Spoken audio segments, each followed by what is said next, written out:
So hi friends, ఎలా ఉన్నారు మీరంతా? ఐ హోప్ మీ అందరూ బాగానే ఉంటారని కోరుకుంటున్నానండి. గల్ఫ్లో మిత్రులందరికీ శివరాత్రి శుభాకాంక్షలు. సో ఫస్ట్ మనం కోవిడ్ విషయానికి వెళ్తే నేషనల్ డే సందర్భంగా కువైట్లో ఎయిర్ షో నిర్వహించారు. చాలా అద్భుతంగా జరిగింది. సో దీంతో పాటు చాలామంది ట్రాఫిక్ వయలేషన్ చేసి కేసుల్లో కూడా ఇరుక్కున్నారు.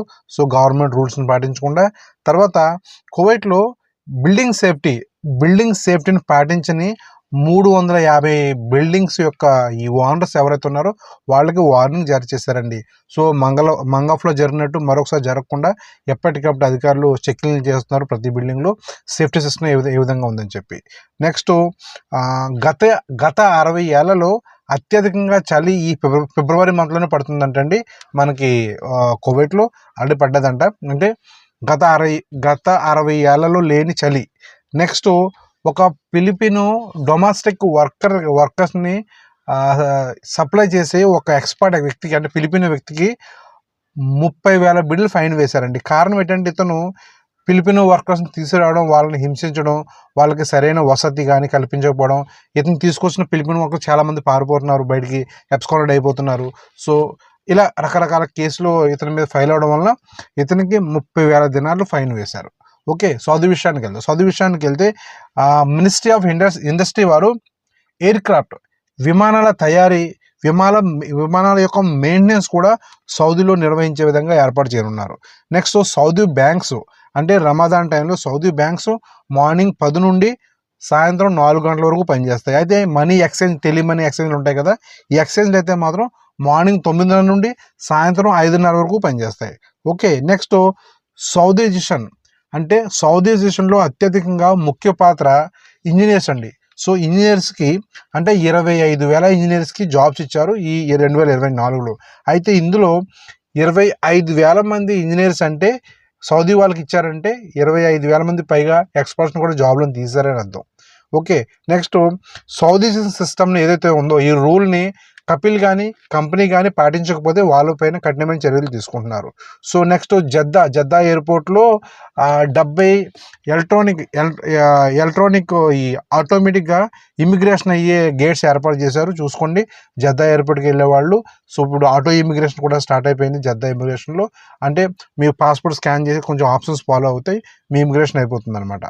సో నెక్స్ట్ యుఏ విషయానికి వెళ్తే దుబాయ్లో జాబ్స్ పేరుతో 3.5 కోట్లు వసూలు చేసి మోసం చేశారంటే కొందరు వ్యక్తులు. ఈ దుబాయ్లో జాబ్స్ ఉన్న క్రేజ్ ఇటు అమలాపురం, మా ఊరు నుండి తెలంగాణ ఆరుమూరు వరకు ఉంది. అంటే ఇటు అమలాపురం నుండి అటు ఆరుమూరు వరకు ఇంతమంది మోసపోయారంటండి. అమలాపురం చెందిన వ్యక్తులే 15 లక్షలు ఇచ్చారంట. సో దుబాయ్ తీసుకెళ్ళడం, అక్కడ రూమ్లో పెట్టడం వీళ్ళని. సో 2 నెలలు పనే ఉండదు, గట్టిగా అడిగితే బయటకు వదిలేస్తున్నారంటండి. సో అంటే ఇలాగా 3.5 కోట్లు వసూలు చేశారు దుబాయ్ జాబ్స్ పేరుతో. 1-2 సార్లు చెక్ చేసుకోండి. One of the best client interview pass అయిన తర్వాతే జాబ్స్కి వెళ్ళండి. ఇదే నేను చెప్పే సలహా మీకు. సో నెక్స్ట్ దుబాయ్లో పబ్లిక్ ట్రాన్స్పోర్ట్లో మీరు ట్రావెల్ చేసేటప్పుడు క్యూఆర్ కోడ్స్ ఉంటాయి కదా, అందులో ఫేక్ క్యూఆర్ కోడ్స్ కూడా ఉంటాయి, జాగ్రత్త. మీరు కొట్టే మనీ వేరే వాళ్ళకి వెళ్ళిపోతుంది. తర్వాత ఫుడ్ ఐటమ్స్ 65% రమదాన్ టైంలో 65% ఫుడ్ ఐటమ్స్ పైన ప్రైస్ తగ్గనుంది.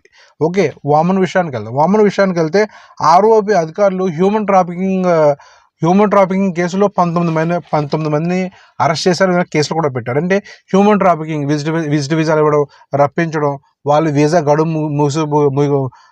ముగిసిన తర్వాత దేశం దాటి వెళ్ళిపోవాలి. అయితే దేశం దాటి వెళ్ళకపోతే ఎవరైతే ఈ వీసా ఇచ్చి రప్పించారో వాళ్ళని కూడా అరెస్ట్ చేస్తారు. సో ఇటువంటి human trafficking case, visa violation కేసులో 19 మంది అరెస్ట్ చేశారు. నెక్స్ట్ వాతావరణ శాఖ అధికారులు తెలియజేశారు వర్షాలు పడతాయని తెలియజేశారు. నెక్స్ట్ నార్త్ అల్ బతినాలో ఒక అరబ్ మహిళను కూడా అరెస్ట్ చేశారు. కారణం ఏంటి? హ్యూమన్ ట్రాఫికింగ్, వీసాలు ఇచ్చి రప్పించడం. అరబ్ మహిళను కూడా అరెస్ట్ చేశారు. తర్వాత కస్టమ్స్ అధికారులు సో ఎయిర్పోర్ట్లో డ్రగ్స్ని పట్టుకున్నారండి. వీళ్ళ దగ్గర ఏంటంటే ఈ కాటన్లో బ్యాగ్స్ ఉండి ఆ బ్యాగ్స్లో ఒక డ్రగ్స్ ఉందన్నమాట. సో వాళ్ళని అధికారులు అరెస్ట్ చేశారు. బెహ్రెన్ విషయానికి వెళ్తే P7 అని నెంబర్ ప్లేట్ గల ఈ కారు కాదు వాల్యూ, ఆ నెంబర్ ప్లేట్ వాల్యూ $55 మిలియన్ అంటండి. $55 మిలియన్ కేవలం P7 నెంబర్ వేలంపాటు కొనండి ఒకటి. చూడండి ఎంత డబ్బు ఉందో వాళ్ళ దగ్గర, $1 మిలియన్. సో తర్వాత సో సెక్యూరిటీ గ్రాడ్యుయేషన్ సెరమనీలో షేక్ నాజర్ గారు పాల్గొన్నారు, చాలామందిని అభినందించారు. సో నెక్స్ట్ ఈరోజు అరబ్ న్యూస్లో వచ్చిందండి, ఈరోజు స్పెషల్ డే. అదేంటంటే గ్రహాలన్నీ ఒకే లైన్లో ఉంటాయంటండి. సో మళ్ళీ ఇలాంటి గ్రహాలు ఒకే లైన్లో రావాలి అంటే మళ్ళీ 2040లోనే వస్తుందంట. స్పెషల్గా ఈరోజు కుంభమేళ లాస్ట్ డే కూడా, కుంభమేళ ఆఖరి రోజు, పవిత్ర స్థానాలకి ఈరోజు ఆఖరి డే కూడా. సో ఈరోజు ఒక స్పెషల్ డే. మనకి గ్రహాలు ఉంటాయి కదండి, గ్రహాలన్నీ ఒకే లైన్లో వస్తాయంట. సో మళ్ళీ ఇది ఇలాంటి రోజు 2040లో వస్తుందంటండి.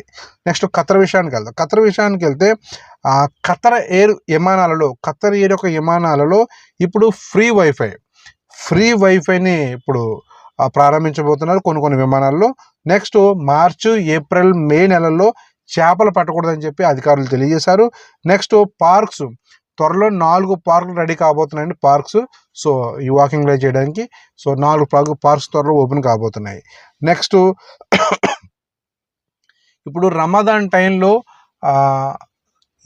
ఇఫ్తారీ కోసం ఖత్తర్లో ప్రొడ్యూస్ అయ్యే 90% ఖత్తర్లో ప్రొడ్యూస్ అయ్యే కూరగాయలు, ఆకుకూరలు, ఫ్రూట్స్ ఖత్తర్లో ప్రొడ్యూస్ అయ్యే సప్లై అవుతాయండి. ఖత్తర్ అంతా ఇప్పుడు ఖత్తర్లో అత్యధికంగా భారీ మొత్తంలో అగ్రికల్చర్ డెవలప్ అయింది. నెక్స్ట్ గోల్డ్ ప్రైస్ డిస్ప్లే అవుతుంది, చూసుకోవచ్చు. సో ఖత్తర్ ఎయిర్ వారి టికెట్ యొక్క ప్రైజెస్లో ఆఫర్లు కూడా పెట్టారంట ఖత్తర్ ఎయిర్ టికెట్స్లో. సో ఎవరన్నా టికెట్స్ తీసుకున్న వాళ్ళు ఖత్తర్ ఎయిర్ ట్రై చేసుకోండి, మీరు తక్కువ రేటుకి వస్తే టికెట్స్ తీసుకోవచ్చు. మనం నెక్స్ట్ వీడియోలో మళ్ళీ కలుద్దాం. అంతవరకు బాయ్ బాయ్.